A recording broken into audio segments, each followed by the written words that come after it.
Hi, this is Ashwin Acharya. Right now, we will discuss regarding the electrical safety. We should clear about the electricity, how it works. Electricity is the flow of energy from one place to another. Requires a source of power, usually a generator stations. A flow of electrons current travels through a conductor, travels in a closed circuit. Electricity travels at the speed of light. It gives us no time to react. We can't move faster than electricity, so better we stay out of its way. One, neither a child nor an adult, neither a student nor a professor can say if a wire is not charged just by looking at it. Thus, work in electricity often proves very costly. You don't have basic knowledge about electricity, better you leave it alone. This is the first rule of electrical safety. Some standard terms of the electric, that is current, the electrical movement which is measured in ampere.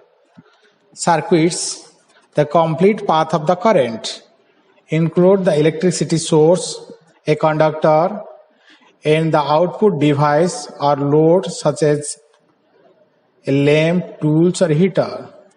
Resistance, restrictions to electrical flow. Conductors, substance like metal with little resistance to electricity that allow electricity to flow. Grounding, a conductive connections to the earth which acts as a protective measure. Insulators, substance with high resistance to electricity like glass, plastics and dry wood that prevent electricity from getting to unwanted areas. The main hazard in the electricity. The first is the electric shock. Contact with the live parts, that is the direct contact. Coming in contact with the conductor, that is the supported to live. Indirect contact. Coming into contact with a conductor that is not live in normal conditions but has become live due to fault. Then arching, electricity can jump on air gap causing shock effort to persons not in a contact with the conductor. Fire and explosion, the flow of electricity generates heat. If large flow passes through unsuitable conductor, heat can lead to fire. Burns, heat of arching or excessive flow through body causes tissue damage. Electrical shock. An electrical shock is received when electrical current passes through the body. You will get an electric shock if a part of your body completes an electric circuit by touching a live wires and an electrical ground or touching a live wire and another wire at a different voltage. Severity of electric shock. Severity of shock depends upon the path of the current through the body, the amount of the current flowing through the body in ampere, duration of the shock, duration of the shocking current through the body, the voltage, the conductivity resistance of the body, the conductivity of the environment, nature of the contact, age and health status of the victim. Lower the voltage, that does not mean lower the hazard. Human resistance to electric current. Body area resistance in ohm. If the body area, if it is dry skins, its resistance is 100,000 ohm to 6,000 ohm. If it is wet skin, then it's to 1,000 ohm. If the internal body, hands to feet, it's 400 to 600 ohms. In year to year, about 100 ohm. Most of the metal, in cases of most of metal, it's 10 to 50 ohm. Danger of electrical shocks. Current level in milliampere and probable effect on human body. If the current level is 1 milliampere, the perception level, slight tingling sensations, still dangerous under certain conditions.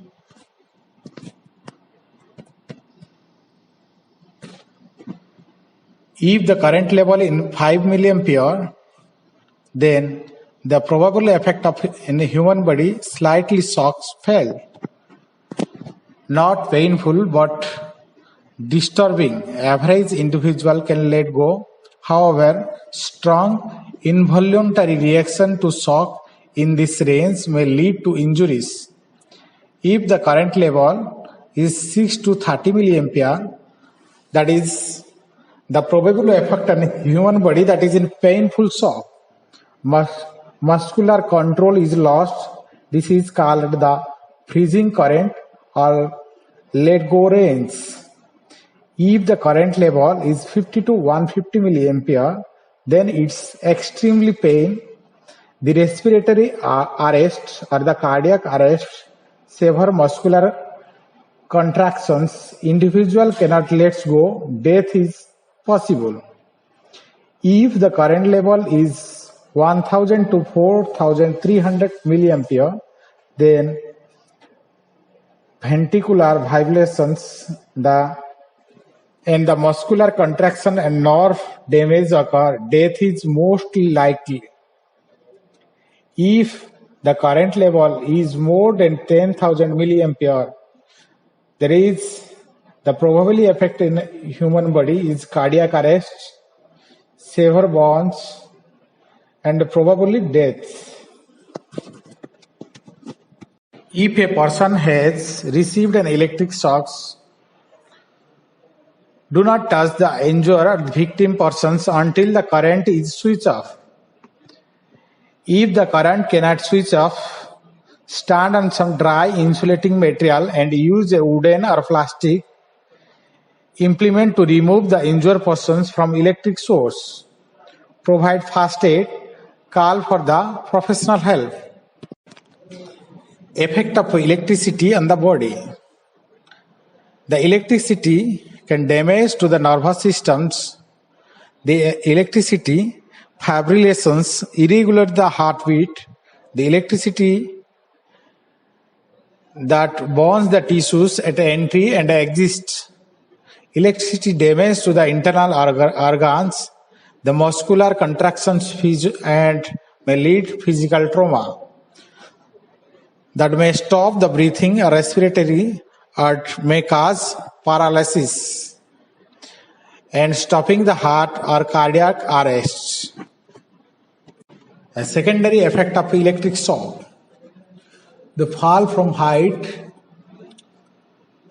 unintentional movement of the machinery, failure of control measures and security system, loss of informations, corporations, reputations, throw up suddenly movement of the body. Cause of electric fire. Inadequate circuits for the current, overloaded circuits, incorrect fuses, damaged wiring and connections, overheating of the cables, overheating due to thermal insulations, overheating due to lack of ventilations, flammable material too close to the electrical equipment. What are the electricity protective devices? That is, the fuses, circuit breakers, earthing, isolations, reduced voltage, battery operated tools, residual current device, that is RCD, double insulator. Fuses, a special designed weak link which is designed to melt at a predetermined value of current. Now, what are the advantages of the fuses? It's cheap and readily available. Protect the equipments. What are the disadvantages? It will not protect the individuals. It's slow to operate, inaccurate, unsuitable or wrong fuses may be used, easy to overwrite, need tool to replace the fuses. Circuit breakers, electromagnetic device which perform the same function as a fuse but operate faster. Now, what are the advantages of circuit breaker? It's automatically trip under the faulty conditions. No tools required to reset. Not easy to defect. It protects the equipment from overloads. Now, what are the disadvantages? May be mistaken for an RCD. Do not protect the individual. Earthing. Electricity will allow try to reach earth, and earthing is a means of providing a low resistance path to earth. Now, what are the advantages of earthing? It prevents indirect electric shock. It is readily identified. Now, what are the disadvantages? It's specialist testing and maintenance professional installations. It's not protect if removed. Isolations. Shutting off the electricity supply to an item of equipment and prevent the system from being reconnected. What is the advantages?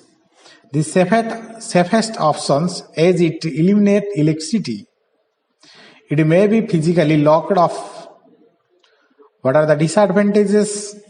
It may be isolate other equipments. It may be reconnected without lock-off. It prevents live fault finding. Reduced voltage system. Reducing the main voltage by means of transferring to a lower, safer voltage, example 110 volts to 55 volts. What are the advantages? At a 55 volts, injury is unlikely. What are the disadvantages?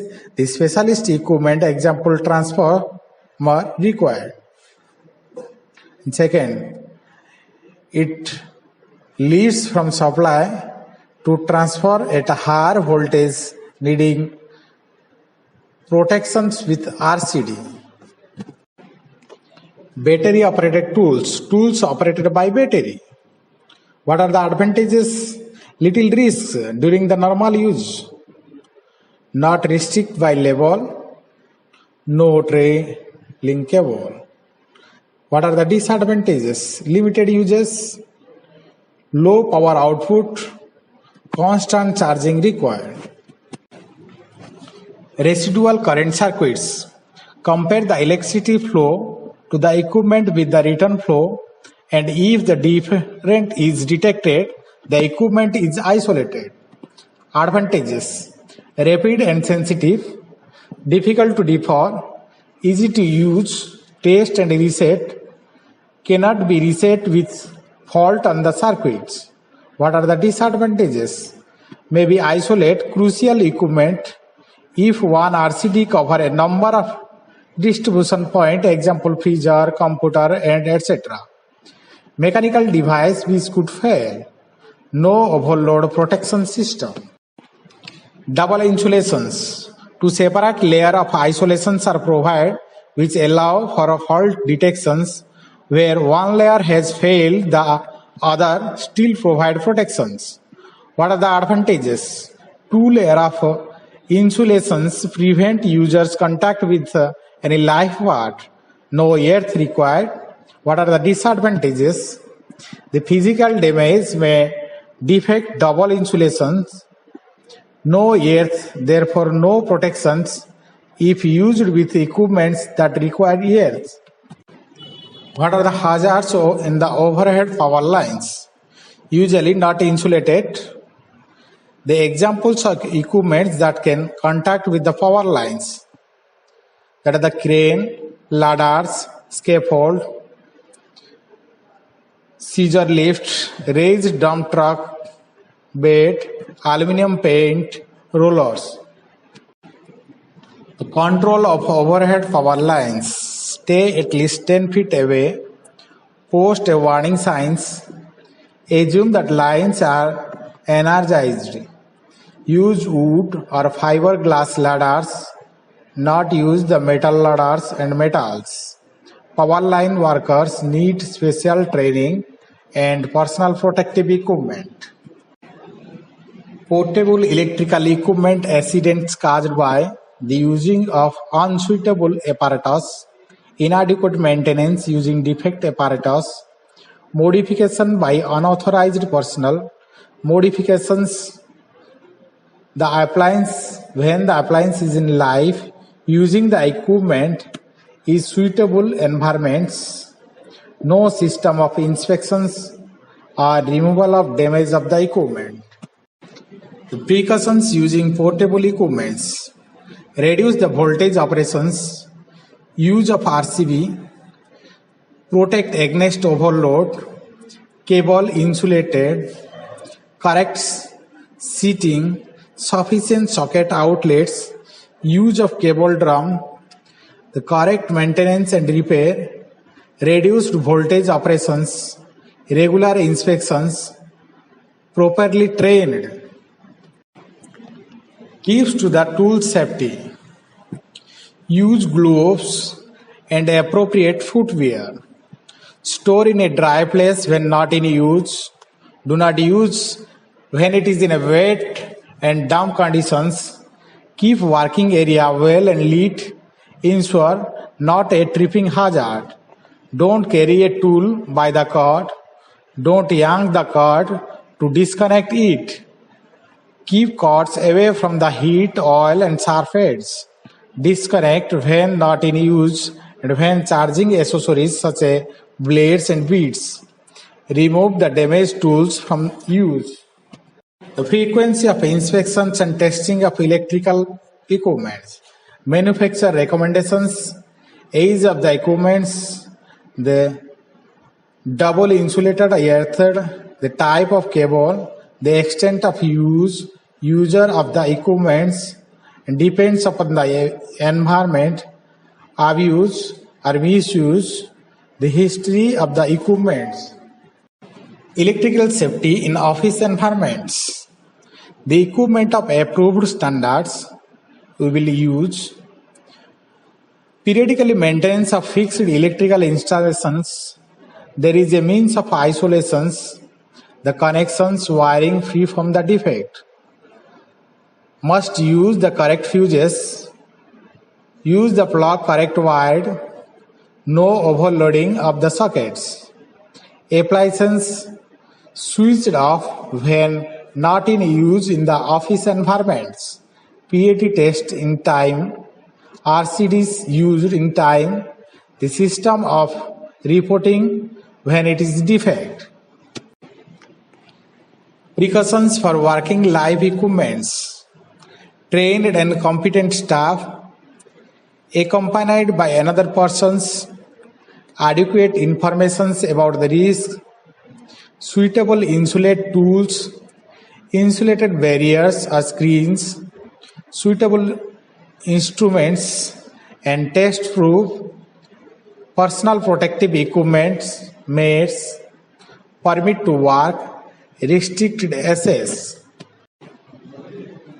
The hazards and protections. The hazards in the electricity, that is the inadequate wiring, exposed electrical parts, wires with bad insulations, undergrounded electrical systems and tools, overload circuits, damaged power tools and the equipments, using the wrong personal protective equipments and tools, overhead power lines.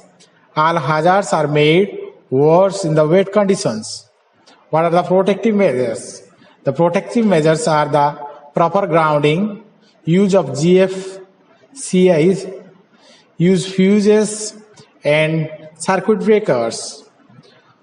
Guard lifeguards use lockout and tagout systems. Proper use of the flexible cords, close electrical panels, and suitable training to all the personnel who are working in the electricity or who are working in the electrical department. Thank you. For more details, WhatsApp 9338159721 or email to ashwani.acharya@gmail.com.